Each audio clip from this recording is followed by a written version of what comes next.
ಚಿತ್ರಿಕೆಯಲ್ಲಿ ಸಾಕಷ್ಟು ಜನ ಬಹಳ ಎಮೋಷನಲ್ ಆಗಿದ್ದನ್ನ ನಾವು ನೋಡಿದ್ವಿ. ವಿಶೇಷವಾಗಿ ಕರ್ನಾಟಕ ಸರ್ಕಾರದ ವಾಣಿಜ್ಯ ತೆರಿಗೆ ಇಲಾಖೆ ಜಂಟಿ ಆಯುಕ್ತರಾದ ಡಾಕ್ಟರ್ ಸಂಗಮೇಶ್ ಉಪಾಸೆ ಅವರ ಎಮೋಷನ್ಸ್ ಖಂಡಿತವಾಗ್ಲೂ ಪ್ರತಿಯೊಬ್ಬರಿಗೂ ಒಂದು ರೀತಿ ಎಮೋಷನಲ್ ಮಾಡುವಂತಹ ಒಂದು ಕ್ಷಣ ಚಿತ್ರಿಕೆಯಲ್ಲಿ ನೋಡಿದ್ವಿ.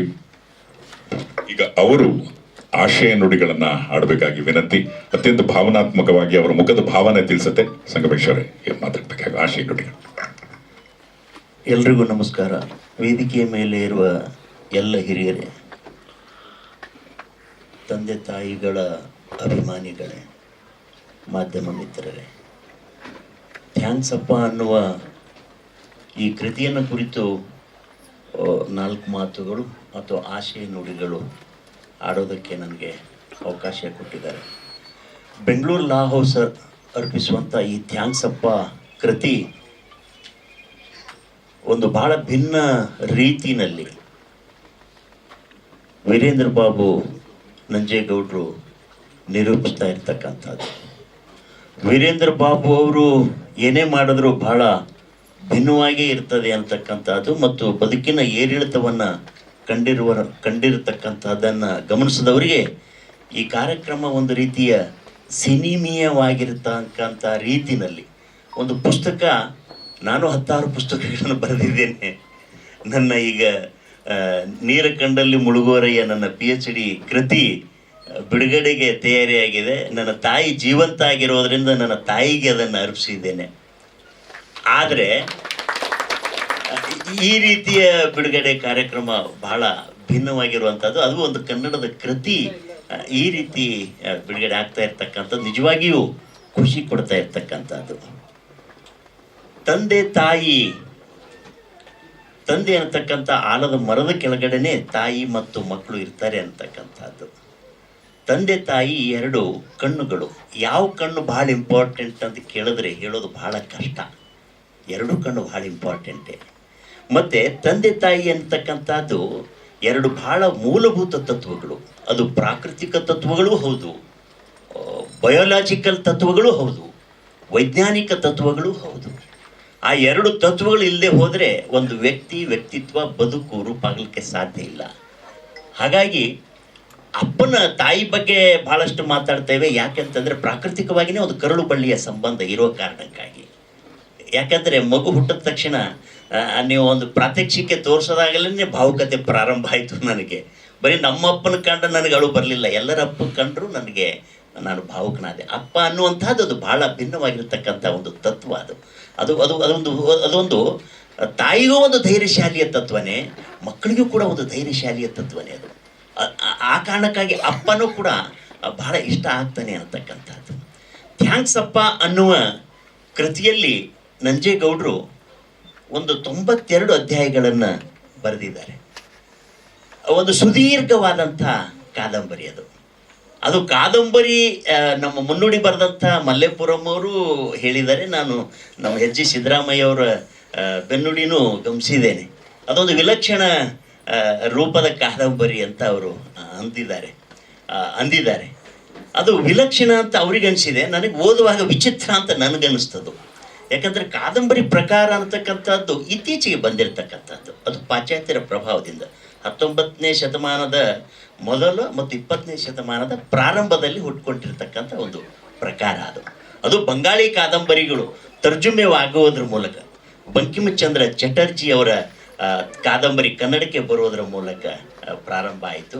ಅಥವಾ ನಮ್ಮ ಇವರು ಯಾರು ನಮ್ಮ ಕನ್ನಡದ ಒಡೆಯರ ಕಾಲದ ಆಸ್ಥಾನಿಕ ಬರಹಗಾರಗಿರತಕ್ಕಂಥ ವೆಂಕಟರಮಣ ಅವರ ಮಂಜೂಸ್ ಅಂತ ಅದು ಅನ್ನುವ ಕಾದಂಬರಿ 1823ರಲ್ಲಿ ಕನ್ನಡದಲ್ಲಿ ಪ್ರಾರಂಭ ಆಯಿತು ಅಂತೀವಿ.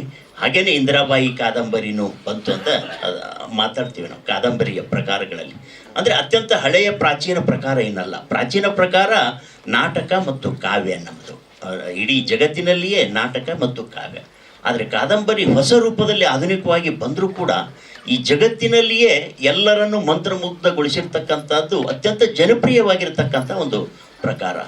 ಆ ಕಾದಂಬರಿಯ ಪ್ರಕಾರವನ್ನು ನಮ್ಮ ವೀರೇಂದ್ರ ಬಾಬು ಅವರು 92 ಅಧ್ಯಾಯಗಳಲ್ಲಿ ಪ್ರಕರಣಗಳಲ್ಲಿ ಸುದೀರ್ಘವಾಗಿ ಕಥೆಯನ್ನು ಹೇಳೋದ್ರ ಮೂಲಕ ಪ್ರಾರಂಭ ಆಗೋದೇ ಮೊದಲಿನ ಒಂದು 10 ಅಧ್ಯಾಯಗಳು ಈ ನಮ್ಮ ಇಂಟರ್ನೆಟ್ ಜಾಲದ ಮಾಹಿತಿಗಳನ್ನು ಸಂಗ್ರಹ ಮಾಡಿ ಹೇಳ್ತಾರೇನೋ ಅನ್ನುವ ವಿಚಿತ್ರ ನನಗೆ ಕಾಡಿದ್ರೆ ಮುಂದೆ ಹೋದ ಹಾಗೆ ಅಲ್ಲಿ ಬರ್ತಕ್ಕಂಥ ಪಾತ್ರಗಳು ಏನಿದೆ, ರಾಜ್ ಬಹದ್ದೂರ್ ಅನ್ನುವಂಥವನು ಅವನೊಬ್ಬ ಜಗತ್ತಿನ ದೇಶದ ಮತ್ತು ಜಗತ್ತಿನ ಒಬ್ಬ ಪಾಡ್ಕಾಸ್ಟರ್. ಅವ ಈ ಆಧುನಿಕ ಮಾಧ್ಯಮದ ಒಂದು ಭಾಗವಾಗಿ ಆ ಪಾಡ್ಕಾಸ್ಟರು ತನ್ನ 100ನೇ ಎಪಿಸೋಡಿಗೆ ವಿಶೇಷವಾದ ಅತಿಥಿಯನ್ನು ಕರಿಬೇಕು ಅಂತ ಹೇಳಿ ಹುಡುಕ್ತಾ ಇರಬೇಕಾದ್ರೆ ಅವನಿಗೆ ಗಂಟು ಬಿದ್ದವನೇ ಈ ವಿಜಯ ಆರ್ಯನ್ ಅಂತ. ಆ ವಿಜಯ ಆರ್ಯನ್ ಅನ್ನುವಂಥ ವ್ಯಕ್ತಿ ಈ ದೇಶದ ದೊಡ್ಡ ಉದ್ಯಮಿ, 10 ಹಲವು ಉದ್ಯಮಗಳನ್ನು ಕಟ್ಟದಂಥವನು, ಸಾವಿರಾರು ಕೋಟಿಯ ಒಡೆಯನಾಗಿರ್ತಕ್ಕಂಥವನು. ಅಂಥವನನ್ನು ಪಾಡ್ಕಾಸ್ಟ್ ಮುಂದೆ ಬಂದು ಕೂಡಿಸಿ ಅವನ ಬದುಕಿನ ಎಲ್ಲ ಎಳೆಗಳನ್ನು ಅವರು ಹೇಳ್ಕೊಂಡು ಹೋಗ್ತಾರೆ. ಅಂದರೆ ಈ ಕಾದಂಬರಿಯ ತಂತ್ರ ಹೇಗಿದೆ ಅಂತಂದರೆ, ಈ ನಮ್ಮ ಸಿನಿಮಾದ ರೀತಿಯ ಒಂದು ಫ್ಲ್ಯಾಶ್ ಬ್ಯಾಕ್ ಮಾದರಿಯ ತಂತ್ರವನ್ನು ನಮ್ಮ ವೀರೇಂದ್ರ ಬಾಬು ಇದರಲ್ಲಿ ಅನುಸರಿಸಿದ್ದಾರೆ. ಅವರು ತಮ್ಮ ಫ್ಲ್ಯಾಶ್ ಬ್ಯಾಕ್ ಹೇಳ್ತಾರೆ. ಏನು ಫ್ಲ್ಯಾಶ್ ಬ್ಯಾಕ್ ಹೇಳ್ತಾರೆ? ಅವರು ತಮ್ಮ ಹಳ್ಳಿ ಮಂಡ್ಯ ಜಿಲ್ಲೆಯ ಕನ್ನಂಬಾಡಿಯಲ್ಲಿ ಇದ್ವಿ ಅನ್ನತಕ್ಕಂಥದ್ದು. ನಂಜಪ್ಪ ಅನ್ನುವ ತಂದೆ, ಕುಮುದ್ವತಿ ತಾಯಿ, ಅವರಿಗೆ 3 ಮಕ್ಕಳು. ಅಲ್ಲಿ ಕನ್ನಂಬಾಡಿ ಅನ್ನತಕ್ಕಂಥದ್ದು, ಕನ್ನಂಬಾಡಿ ಅಣೆಕಟ್ಟು ಕಟ್ಟುವಾಗ ಆ ಹಳ್ಳಿ ಮುಳುಗಿ ಹೋಗ್ತದೆ. ಅವರೆಲ್ಲ ಅಲ್ಲಿರ್ತಕ್ಕಂಥವ್ರು ಒಕ್ಕಲು ಹೇಳ್ತಾರೆ, ಅಂದಾಜು ಒಂದು 10,000ದಿಂದ 19,000 ಜನಗಳು ಆ ಜಾಗವನ್ನು ಬಿಟ್ಟು ಹೋಗ್ತಾರೆ. ಆ ಅನುಭವಗಳು ಕಾಡ್ತವೆ. ಆ ಅನುಭವಗಳು ಕಾಡುವ ಸಂದರ್ಭದಲ್ಲಿ ನೆಲ ಬಿಟ್ಟು ಹೋಗುವಾಗ ಅವ್ರ ತಂದೆ ಬೆಂಗಳೂರಿಗೆ ಬರ್ತಾರೆ, ಇಲ್ಲಿ ಚಾಮರಾಜಪೇಟೆಯಲ್ಲಿ ಇರ್ತಾರೆ, ಕೂಲಿನಾಲಿ ಮಾಡ್ತಾರೆ, ವರ್ಕ್ಶಾಪ್ ಇಡ್ತಾರೆ, ಅದು ಮಾಡ್ತಾರೆ, ಇದು ಮಾಡ್ತಾರೆ. ಅವ್ರು ಮಾಡದೇ ಇರೋದು ಏನೂ ಇಲ್ಲ, ಎಲ್ಲವನ್ನೂ ಮಾಡ್ತಾರೆ, ಎಲ್ಲವನ್ನೂ ಮಾಡಿ ಬದುಕನ್ನು ಕಟ್ಕೊಳ್ತಾರೆ ಅನ್ನತಕ್ಕಂಥದ್ದು. ಕೊನೆಗೆ ಏನಾಗುತ್ತೆ, ಈ ನಾನು ಅದ್ರ ಕೃತಿಯಾಗಿರೋದ್ರಿಂದ ಒಂದು 4 ಮಾತು ಹೇಳ್ತಾ ಇದ್ದೀನಿ. ಏನಾಗುತ್ತೆ ಅಂದರೆ, ಅವನು ಇಂಥ ದೊಡ್ಡ ಸಾವಿರಾರು ಕೋಟಿಯ ಒಡೆಯ ಉದ್ದಿಮೆದಾರ ಯಾರು, ರಾಜ್ಯ ವಿಜಯ ಆರ್ಯನ್, ಅವನು ದಿವಾಳಿ ಆಗ್ತಾನೆ ಅಥವಾ ಸಾಲಗಾರನಾಗ್ತಾನೆ, ಅರೆಸ್ಟ್ ಆಗ್ತಾನೆ, ಜೈಲಿಗೆ ಹೋಗ್ತಾನೆ. ಜೈಲಿಗೆ ಹೋಗಿ ಯಾರೂ ಗತಿ ಇಲ್ಲದೆ ಇರೋ ಪರಿಸ್ಥಿತಿಯಲ್ಲಿ ತಂದೆ ಜೊತೆ ಮತ್ತೆ ಹಳ್ಳಿಗೆ ಹೋಗ್ತಾನೆ. ಹಳ್ಳಿಯಲ್ಲಿ ಆ ತಂದೆ ಇರ್ತಾರೆ, ಅವ್ರ ಜೊತೆ ಇರ್ತಾನೆ. ವರ್ಷಾನುಗಟ್ಟಲೆ ಖರ್ಚಿಗೂ ದುಡ್ಡು ಇಲ್ಲದೇ ಇರುವ ಪರಿಸ್ಥಿತಿ ಬರ್ತದೆ. ಮತ್ತೆ ಕಾರಣಾಂತರದಿಂದ ಅದರಲ್ಲಿ ತಾಯಿ ಸಾಯ್ತಾಳೆ. ತಾಯಿ ಸತ್ತ ಮೇಲೆ ಆ ತಾಯಿ ಅಕೌಂಟ್ನಲ್ಲಿ ಏನೋ ಇದೆ ಅಂಥೇಳಿ ಬ್ಯಾಂಕಿಗೆ ಹೋಗ್ತಾನೆ. ಬ್ಯಾಂಕ್ನಲ್ಲಿ ಹುಡುಕಬೇಕಾದ್ರೆ ಯಾವತ್ತೋ ಡಿಪಾಸಿಟ್ ಇಟ್ಟಿರ್ತಕ್ಕಂಥದ್ದು ದೊಡ್ಡ ಅಮೌಂಟು, 100 ಕೋಟಿ ಅಮೌಂಟು ಸಿಗ್ತದೆ. ಅದನ್ನು ಅವನು ಪಡ್ಕೊಂಡು ಹೇಳ್ತಾನೆ ಅನ್ನತಕ್ಕಂಥದ್ದು. ಕೊನೆಗೆ ಕಾದಂಬರಿ ಮುಗಿಯೋದು ತಂದೆ ಸಾಯುವ ಸಂದರ್ಭದಲ್ಲಿ. ತಾಯಿ ಸತ್ತಿರ್ತಾಳೆ, ತಂದೆ ಸಾಯುವ ಸಂದರ್ಭಕ್ಕೆ ಈ ಲೇಖಕ ಅಥವಾ ಇವರು ಯಾರು ಅಲ್ಲಿರ್ತಕ್ಕಂಥ ಮುಖ್ಯ ಪಾತ್ರ ಸಾಕ್ಷಿ ಆಗ್ತದೆ ಅಂತಂದರೆ ಇದರ ಮಧ್ಯೆ 10 ಹಲವು ಘಟನೆಗಳು ನಡೆದು ಹೋಗಿರ್ತದೆ. ಹೋಗಿ ತಂದೆ ಸಾಯುವ ಸ್ಥಿತಿಯಲ್ಲಿರ್ತಾರೆ, ಹೋಗಿ ಮಾತಾಡಿಸುವ ಸಂದರ್ಭ ಇದೆಯಲ್ಲ, ಅದು ಬಹಳ ಮನಮುಟ್ಟುವ ಒಂದು ಸಂದರ್ಭ. ಅದು ಕೊನೆಯ ಅಧ್ಯಾಯ ಅದರಲ್ಲಿ. ಅದು ಓದೇ ತಿಳ್ಕೋಬೇಕು.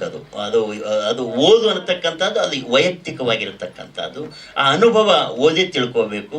ಆ ಕೊನೆಯ ಅಧ್ಯಾಯದಲ್ಲೇ ತಂದೆ ಸಾಯುವಾಗಲೇ ಥ್ಯಾಂಕ್ಸ್ ಅಪ್ಪ ಅನ್ನುವ ಈ ಮಾತು, ಅದು ಬರೀ ಈ ಕಾದಂಬರಿಯ ಲೇಖಕರು ಅಥವಾ ಅಲ್ಲಿರುವ ಪಾತ್ರಗಳ ಮಾತಾಗೋದಿಲ್ಲ, ಅದು ಎಲ್ಲರ ಮಾತಾಗ್ತದೆ ಅನ್ನತಕ್ಕಂಥದ್ದು. ಈ ಸುದೀರ್ಘವಾದ ಕಾದಂಬರಿ ನಮಗೆ ಭಾಷೆಯನ್ನು ಕಟ್ಕೊಂಡ್ರೆ ಒಂದು ರೀತಿ ಕನ್ನಡನೂ ಅಲ್ಲ ಮತ್ತು ಈ ಕಡೆ ಇಂಗ್ಲೀಷ್ನೂ ಅಲ್ಲ, ಒಂದು ಕಂಗ್ಲೀಷ್ ಮಾದರಿಯ ಶೇಕಡ. ಈ ಥ್ಯಾಂಕ್ಸ್ ಅಪ್ಪ ಅಂತ ಏನು ನೀವು ಅದರಲ್ಲಿ ಟೈಟಲ್ ಇದೆಯಲ್ಲ, ಆ ಥ್ಯಾಂಕ್ಸ್ ಅನ್ನತಕ್ಕಂಥ ಅರ್ಧ ಭಾಗ ಇಡೀ ಕಾದಂಬರಿಯಲ್ಲಿ ಇಂಗ್ಲೀಷ್ ಇದೆ, ಅಪ್ಪ ಅನ್ನುವ ಅರ್ಧ ಭಾಗ ಇಡೀ ಕಾದಂಬರಿಯಲ್ಲಿ ಅರ್ಧ ಕನ್ನಡ ಇದೆ. ಅದನ್ನು ತೂಕ ಮಾಡಿದ್ರೆ ಇಂಗ್ಲೀಷು ಮತ್ತು ಕನ್ನಡ ಪದಗಳ ಬಳಕೆ.